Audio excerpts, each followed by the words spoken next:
Hi hello வணக்கம் நண்பர்களே, நான் உங்கள் ஆனந்த். Acharapakkam interlock bricks. இந்த சைட்டு பார்த்தீங்கன்னா அச்சரப்பாக்கத்துலேருந்து ஒரு 5-6 கிலோமீட்டர் டிஸ்டன்ஸில் இந்தலூருன்ற வில்லேஜ் இது. இந்த சைட்டை பற்றி ஆல்ரெடி நிறைய நம்ம வீடியோ போட்டிருக்கோம். இது பார்த்தீங்கன்னா சுமார் ஒரு 450 அடி நீட்டு, 11 அடி ஹைட்டு காம்பவுண்ட் வால். அந்த காம்பவுண்ட் வால் வந்து பார்த்திங்கன்னா நம்ம ஒர்க்கு வந்து ஆல்மோஸ்ட் எல்லாமே ஃபினிஷ் பண்ணிட்டோம். இது சைட்டு வந்து நம்ம பாயிண்டிங்கோடு சேர்த்து எடுத்தனால இப்போ வந்து பாயிண்டிங் ஒர்க் போயிட்டுருக்கு.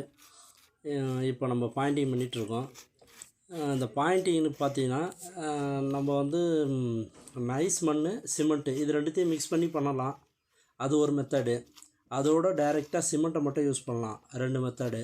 3வது பார்த்தீங்கன்னா அடிஸ்னு ஒரு இது வருது நம்ம டைல்லாம் ஒட்டுறதுக்காக, அது யூஸ் பண்ணலாம். 3 மெத்தட் இருக்குது. 3மே கஸ்டமருக்கு நம்ம ஒரு வாலில் போட்டு காமிச்சோம். கஸ்டமர் வந்து அடிஸே யூஸ் பண்ணுவோன்னு சொல்லி அடிஸ் வாங்கி கொடுத்துட்டாங்க.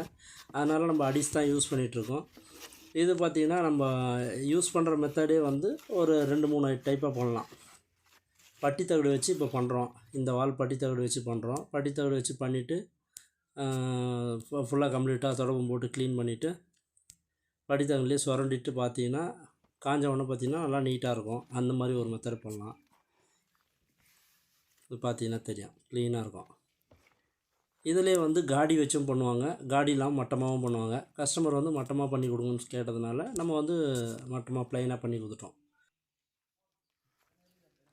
நம்ம பாயிண்டிங் ஒர்க்கில் எப்போவுமே பார்த்தீங்கன்னா ஃபஸ்ட்டு வந்து நம்ம ஓஸ் போட்டு வாலை ஃபுல்லாகவே தண்ணி ஊற்றி கம்ப்ளீட்டாக ஈரமாக்கிடணும். எதுக்காகனா நம்ம வந்து பாயிண்டிங் பண்ணும்போது வால் ஈரமாக இருந்தால் தான் பாயிண்டிங் வந்து கரெக்டாக உட்காரும். இல்லைனா வெடிப்படிப்பாக ஆகிடும். அப்படி இல்லைனா உங்களுக்கு வந்து அந்த கிரிப்னஸ் சரியாக இருக்காது. அதனால் வாலை ஃபுல்லாகவே நனைச்சிட்டு அதுக்கப்புறம் தான் பாயிண்டிங் ஒர்க் ஸ்டார்ட் பண்ணோம். பாயிண்டிங்லேயே 2வது மெத்தட் பார்த்திங்கன்னா இது மாதிரி வந்து நம்ம லப்பர் க்ளவ் வாங்கிட்டு ஃபுல்லாகவே நம்ம வந்து மிக்ஸ் பண்ணி எடுத்து வச்சுக்கின்னு அப்படியே டைரெக்டாக அப்ளை பண்ணலாம். நம்ம சந்து அடிக்கிற மாதிரி டைரெக்டாக அப்ளை பண்ணலாம். இது கொஞ்சம் வேலை குயிக்காகும். இது ஒரு மெத்தடு. அதோடு விட்டோம்னா நம்ம பட்டி தகடுலேயே வந்து பெரிய பட்டி தகடு வரும், 10 இன்ச்சு 12 இன்ச்சு, அதை வச்சு யூஸ் பண்ணலாம். அது ஒரு மெத்தடு.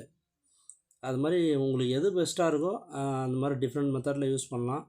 யூஸ் பண்ணிவிட்டு லைட்டாக தண்ணி நம்ம மேலே தெளிச்சுட்டு தொடப்பம் போட்டு பெருகிட்டிங்கன்னா க்ளீன் ஆகிடும்.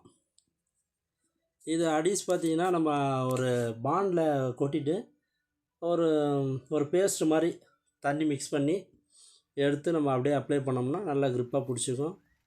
இப்போ நீங்கள் பார்க்குறது நம்ம வந்து 4 அடி உயரத்துக்கு உள்ளே கம்ப்ளீட்டாக வந்து பாயிண்டிங் ஒர்க் முடிச்சிட்டோம். அது காஞ்ச உடனே பார்த்தீங்கன்னா உங்களுக்கு நல்லா பாயிண்டிங் பண்ண மாதிரியே தெரியாது, பூசண வால் மாதிரி இருக்கும். இல்லை சார், எங்களுக்கு மட்டமாக வேணாம், காடி வச்சு தான் வேணும், ஒரு ஸ்டெப் மாதிரி இருக்கணும், அப்போ தான் இன்டர்லாக்கு லுக்காக தெரியும் அப்படின்ற கஸ்டமர் என்ன பண்ணோம்னா நம்ம பாயிண்டிங் பண்ண உடனே ஈரத்துலேயே நம்ம ஒரு ஸ்கொயர் டியூப் மாதிரி ஒன்று ரெடி பண்ணி வச்சுன்னு நீட்டாக அதிலே கோடு வலிச்சு விட்றலாம். அப்படின்னா மட்டை பலகையிலையும் கோடு வலிக்கலாம். ஆனால் குறுக்கு கோடு மட்டும் சின்ன ஸ்கொயர் டியூப்பில் ஒரு கைப்பிடி மாதிரி ரெடி பண்ணி அதை கோடு வலிச்சிடணும். பட் என்ன நம்மளுக்கு கொஞ்சம் எக்ஸ்ட்ரா செலவு ஆகிற மாதிரி தெரியும் லேபரு. பட் ஆனால் அது பண்ணால் நல்லாயிருக்கும். அது வீட்டுக்கு பண்ணலாம், காம்பவுண்ட் வால் தேவையில்லை. அதனால் ப்ளைனாக பண்ணிட்டோம். நம்ம பாயிண்டிங் ஒர்க்கு வீட்டுக்கெலாம் பண்ணும்போது கம்பல்சரி நீங்கள் அடிஸ் மெட்டீரியலே யூஸ் பண்ணுங்கள். ஏன்னா சிமெண்ட் வித்து நைஸ் பவுடர்லாம் போட்டிங்கன்னா அது நம்மளோட ரேஷியோ சரியாக இருக்காது, வெடிக்கும். அதனால் அது வேண்டாம். அடிஸே கம்பல்சரி யூஸ் பண்ணுங்கள், அதுதான் நல்லாயிருக்கும். இப்போ பார்த்தீங்கன்னா நம்ம உள்ளே வெளியே கம்ப்ளீட்டாக பாயிண்டிங் ஒர்க்கு முடிச்சிட்டோம்.